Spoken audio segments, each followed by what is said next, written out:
अभी हम दोबारा से बैठे हैं स्टार्स एंड रियल एस्टेट में, और हमारे साथ हमारे जो स्टार्स हैं वो भी हमारे साथ हमेशा साथ होते हैं। तो हम शुरू करेंगे अभी मिस आराध्या के साथ। तो आराध्या, अपने बारे में ये बताइए कि आपका एक्सपीरियंस ओवरऑल कैसा है हमारी कंपनी के साथ। और जैसे कि हमारा लास्ट मंथ बहुत ज़्यादा सक्सेसफुल कहेंगे हम, एज अ कंपनी जब से स्टार्ट हुई है तो हमारा लास्ट मंथ बहुत अच्छा गया है। तो आराध्या, ये बताइए कि ऐसा आप क्या करते हैं, क्लाइंट्स को क्या समझाते हैं और क्या बेचते हैं, और कैसे हम क्लाइंट का ट्रस्ट अपने ऊपर बनाते हैं। सो ये बहुत ज़्यादा डिफ़िकल्ट एक फील्ड है, सेल्स, किसी को भी सेल करना और सेल के बाद उसका ट्रस्ट बनाए रखना। तो हमारी कंपनी का पहला जो है मोटो वो ये होता है कि हम कस्टमर का ट्रस्ट को बनाए रखें। तो उसके लिए आराध्या ये बताइए कि हमारी कंपनी क्या करती है, क्योंकि कंपनी आप ही लोगों से है। आप कंपनी का एक टूल हो और आप हमारा जो ये टूल है तो वो किस तरीके से लोगों को सेल में मदद करता है या फिर उनको किस तरीके से उनका ट्रस्ट बिल्डअप करता है। Aradhya ji. Hello, hi sir.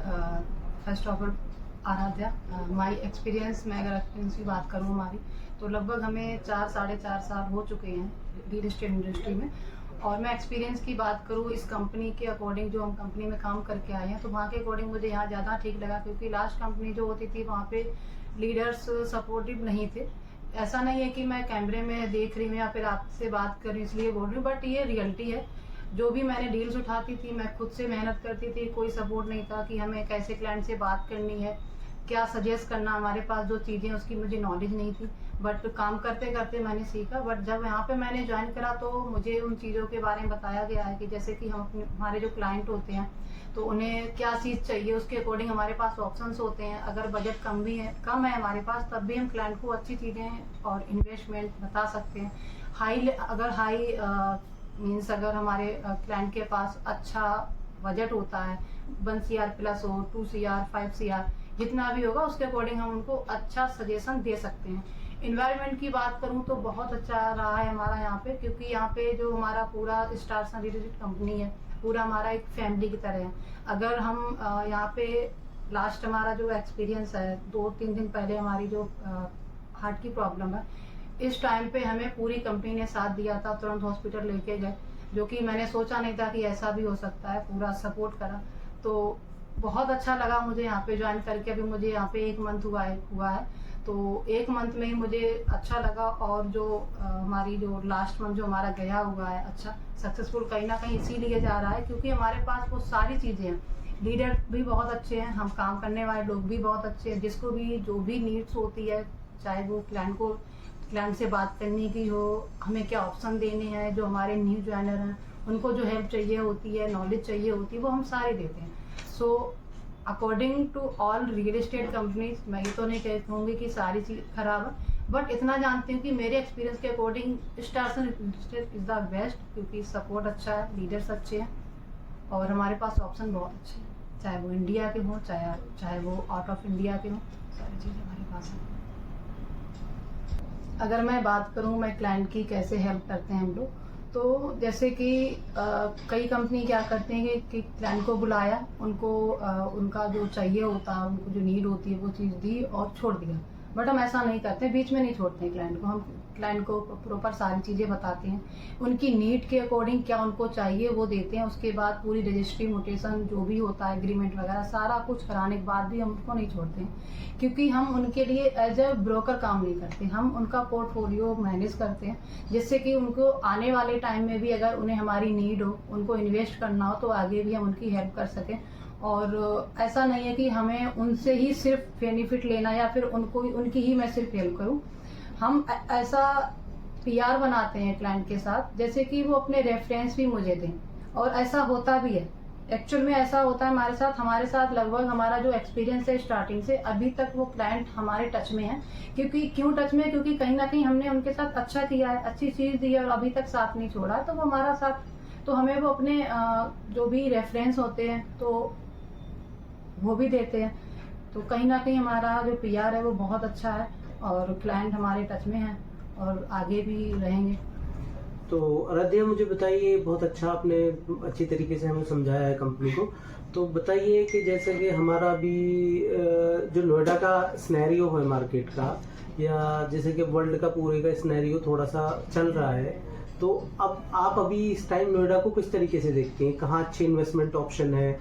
क्या आप सजेस्ट कर रहे हैं अपने कस्टमर को? ऐसे जैसे कि मैं आपका कस्टमर हूँ, तो आप मुझे कहाँ, अगर मेरा जैसे कि बजट वाइज अगर मेरा 1 करोड़ का बजट है तो आप मुझे क्या सजेस्ट करेंगी? 2 करोड़ का बजट है तो मुझे कहाँ सजेस्ट करेंगी? या जैसे कि मेरा 5 CR प्लस बजट है तो मुझे आप क्या सजेस्ट करेंगी? तो आप थोड़ा सा नोएडा के बारे में भी बताइए कि भी क्या आप बेच रहे हो, क्योंकि हमारे जो व्यूअर्स हैं उनको भी पता चलना चाहिए कि भी आप क्या बेच रहे हो, हम क्या लोग बेच रहे हैं। तो ये सारी चीज़ें भी आप थोड़ा सा एक्सप्लेन करिए इसको भी।